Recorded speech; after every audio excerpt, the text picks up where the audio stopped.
Hello friends, कैसे हैं आप सब। आशा करता हूं कि बहुत अच्छे से होंगे और आप लोग की तैयारी भी बहुत बढ़िया तरीके से चल रही होगी। जैसा कि आप लोग जानते हैं 689 जो कांस्टेबल की एक्साइज कांस्टेबल की वैकेंसी है उसकी अंतिम तिथि 14/12/2022 है। तो बहुत सारे लोग फॉर्म को फिलअप कर चुके होंगे और बहुत लोगों को फिलअप करना है।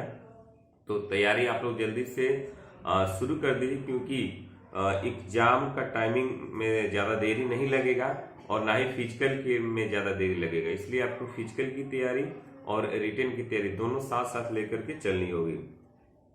आगे आते हैं, बहुत सारा कमेंट है कि सर इसमें आर्म्स को लेकर के बहुत सारे लोगों की क्वेरी आती है।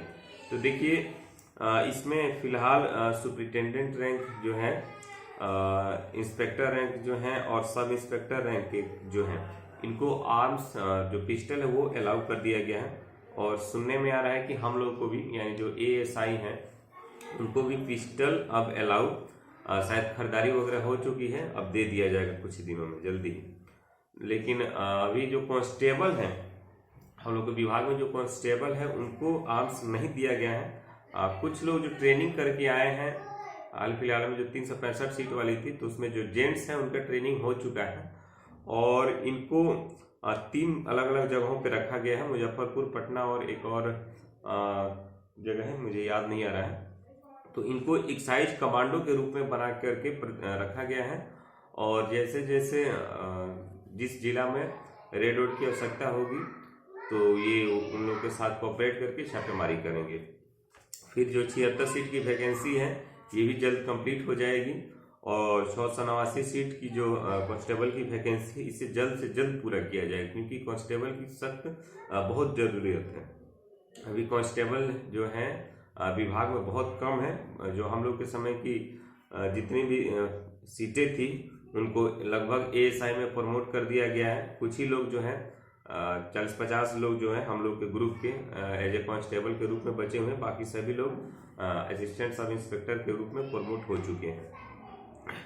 अगला जो एक क्वेश्चन था कि सैलरी सर इसमें 13 मंथ का मिलता है कि नहीं मिलता है।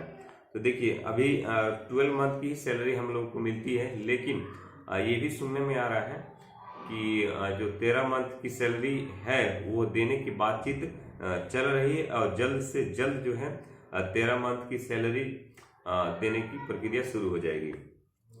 हम लोग को प्रमोशन कितने दिन में हुआ है, तो आप सभी जानते हैं 2017 में हम लोग की ज्वाइन किए थे और अभी 22 चल रहा है। तो चूंकि उस टाइम जो कांस्टेबल की वैकेंसी आई थी वो लगभग 32 साल के बाद आई थी। तो जो भी लोग थे लगभग एज एएसआई वो रिटायरमेंट हो चुके थे।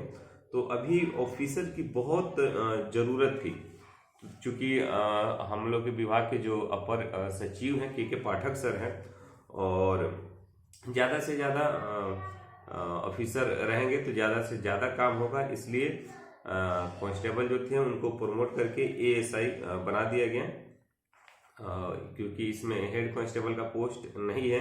तो हम लोग का तो प्रमोशन जल्दी हो चुका है, लेकिन जो अभी के कांस्टेबल हैं इनको प्रमोशन होने में समय लगेगा, लगभग 10 साल का समय लग जाएगा, क्योंकि ज़्यादातर जो एएसआई का पोस्ट है वो फिलअप हो चुका है।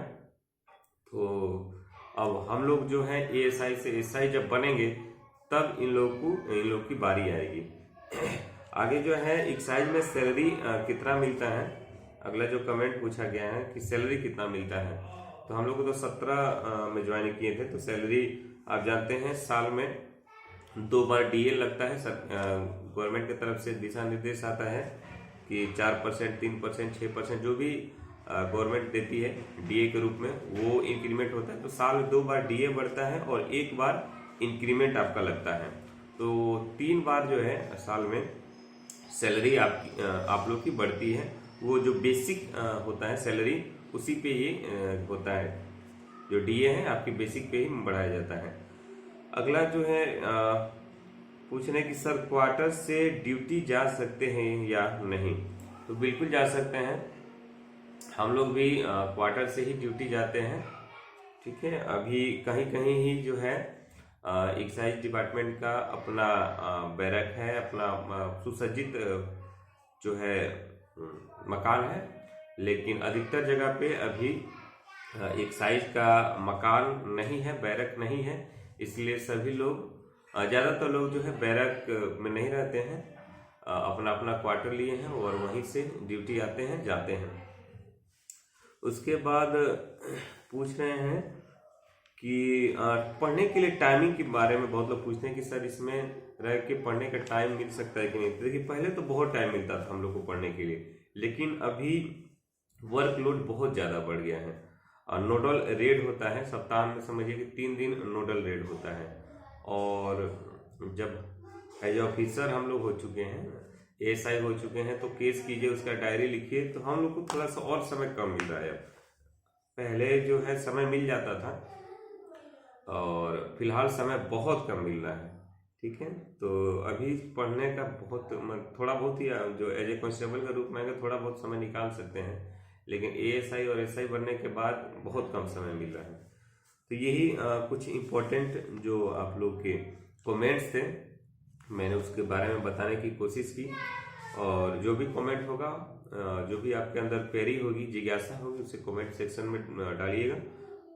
आशा करूँगा कि मैं उसे बताने की, पूरा करने की कोशिश करूँगा। ठीक है, तो मिलते हैं अगले वीडियो में, तब तक के लिए जय हिंद, जय भारत।